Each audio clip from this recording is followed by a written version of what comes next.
Aku selalu melakukan amalan dari surat ini. Surat ini aku baca di setiap 2 hari berturut-turut. Alhamdulillah aku tidak pernah tinggalkan kecuali aku sedang datang tamu datang bulan, yaitu haid. Namun ketika aku tidak haid, maka amalan surat ini sering aku bacakan di 2 hari.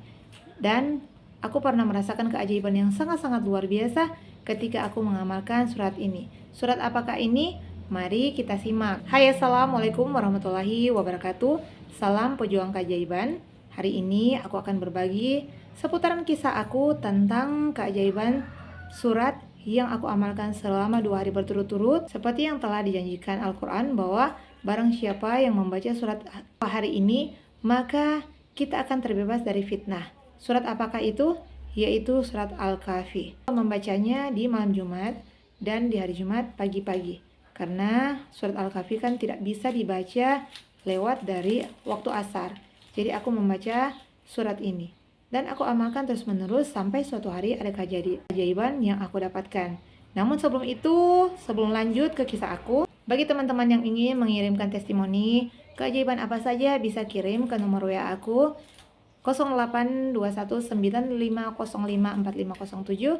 Nanti insya Allah akan aku sharing ke teman-teman, akan aku bacakan agar bisa mendapatkan motivasi, agar teman-teman di luar sana yang berharap mendapatkan keajaiban, insya Allah bisa memberikan mereka motivasi dan semangat dalam menjalankan hidup dalam keadaan apapun. Lanjut kisah aku.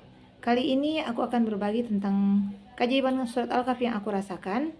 Pernah suatu kali di setiap hari Kamis, yaitu malam Jumat, dan di hari Jumat itu aku sering membaca surat Al-Kahfi. Namun ada suatu kisah di waktu pagi itu, di pagi-pagi hari Jumat, setelah aku baca Al-Kahfi, waktu itu aku masih berdagang buah. Aku ini seorang pedagang buah musiman, yaitu buah mangga. Nah, ketika aku mau pergi ke tempat usaha aku, setelah aku habis membaca Al-Kahfi, sholat duha, dan membaca salawat kepada baginda Rasulullah, aku turun dengan doa yang sama, Bismillahirrahmanirrahim, la haula wala quwwata illa billahi aliyil azim, dan meminta keberkahan atas jualanku nanti, dan semoga Allah jauhkan dari segala keburukan pada tempat usahaku. Sesampai di sana, ada seorang nenek-nenek yang biasa dan sangat terbiasa dengan kami di rumah. Dan beliau mengatakan seperti ini, "Nak, itu di situ ada pisang yang kami bawa dari kebun, nanti insya Allah kamu ambil dan kamu masak dan makan bersama keluarga." Dan aku sangat bahagia karena di pagi Jumat yang berkah diberikan pisang oleh orang, dan aku hanya mengatakan, "Iya Nek, makasih banyak, terima kasih, semoga Allah memberkahimu dengan rahmat Allah yang luas." Dan setelah itu beliau pulang. Aku belum melihat pisangnya, aku masih dalam posisi membuka tempat usaha dengan membaca ya biasa amalan yang biasa, yaitu surat Al-Fatihah, ayatul kursi, dan 3 kul.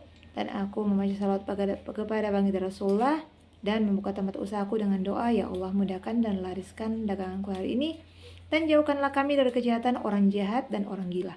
Karena di tempat usahaku itu sering mondar-mandir orang gila, dan itu sangat membuat aku merasa sangat tidak nyaman. Dan terkadang tuh banyak sekali hipnotis yang berkeliaran. Jadi aku sebelum membuka tempat usaha itu selalu meminta doa yang seperti itu. Dan aku rutinkan di setiap hari. Ketika aku sedang mengatur jualan-jualan aku tuh di meja, dan sudah ada orang yang membeli di pagi itu, alhamdulillah. Tiba-tiba tetangga aku yang memang dia tinggal di sebelah tempat usaha aku itu, dia berteriak kalau tidak melihat pisang yang telah dipotong orang, pisang punya tuannya, itu bertepatan dengan tempat usaha aku. Aku kaget ketika aku melihat ke sebelah jalan itu, ternyata pisangnya sudah nggak ada. Jadi aku tuh sangat-sangat kebingungan. Ya Allah, astagfirullahaladzim. Tapi aku sudah tidak terpikir sampai jauh ke sana, yaitu pisang itu yang telah berada di tempat usahaku yang diberikan nenek tadi. Aku sibuk-sibuk berkata, aku baru sampai, aku masih dari rumah itu masih banyak sekali aktivitas yang harus aku kerjakan, lalu aku baru itu datang ke tempat ini. Jadi aku tidak melihat sama sekali. Namun ketika aku tersadar dan terpikir bahwa ada pisang yang diberikan oleh nenek tadi kepada aku, buru-buru aku pergi melihat. ke dalam tempat usahaku. Ternyata pisangnya persis sekali dengan pisang yang ada di depan tempat usahaku. Ya Allah, astagfirullah.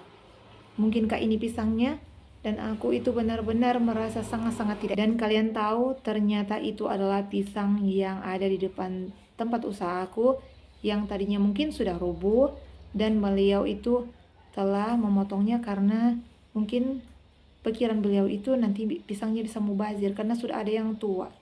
Namun sungguh disayangkan, pemberian itu ternyata milik orang yang sedang mencari-cari siapa yang telah memotong pisang tersebut. Astagfirullah. Aku langsung bergegas dan suami langsung memanggil si penjaga pisang itu dengan tuannya dan bertanya apakah ini pisangnya. Soalnya pisang ini sudah berada di tempat usahaku sejak tadi pagi pas aku datang. Dan aku baru tersadar sekarang bahwa ternyata itu adalah pisang yang mereka cari. Dan si punya itu berkata, biarlah kalau memang sudah ada di situ. Jika kalian mau makan, makan saja. Tidak bisa kami ambil barang yang bukan milik kami. Apalagi sebelum diminta, pisang itu sudah berjalan sendiri ke tempat usahaku. Astagfirullah. Dan aku tidak mengatakan siapa yang mengambilnya, siapa yang membawanya. Aku hanya berusaha berkata kepada pemilik dan penjaganya itu bahwa pisang itu sudah sampai di tempat usaha aku sejak tadi. Lihatlah keajaiban Al-Kahfi, surat Al-Kahfi di sini. Benar-benar Allah menjauhkan kita dari segala bentuk fitnah. Fitnah yang terjadi akan tersampai kepada kita, namun Allah belokkan dan Allah sadarkan kita sebelum kita mendapati fitnah itu. Dan ada beberapa kejadian-kejadian lagi yang pernah aku rasakan di saat fitnah itu akan datang, namun ketika kita mengamalkan surat Al-Kahfi dengan penuh keyakinan, maka Allah akan hindarkan kita dari bentuk fitnah-fitnah makhluk-makhluk Allah, mungkin dengan mereka sadar ataupun dengan mereka tidak sadar. Jadi teman-teman sekalian, bacalah surat Al-Kahfi di hari Jumat seperti di hari Jumat hari ini, maka niscaya kamu akan diberikan dan dijauhkan dari segala bentuk fitnah-fitnah makhluk-makhluk Allah. Jadi bacalah Al-Kahfi di malam Jumat dan di hari Jumat sebelum lewat dari ba'da asar, kamu harus menyelesaikannya dan mintalah perlindungan kepada Allah banyak-banyak. Sekian dulu testimoni dari saya. Wassalamualaikum warahmatullahi wabarakatuh.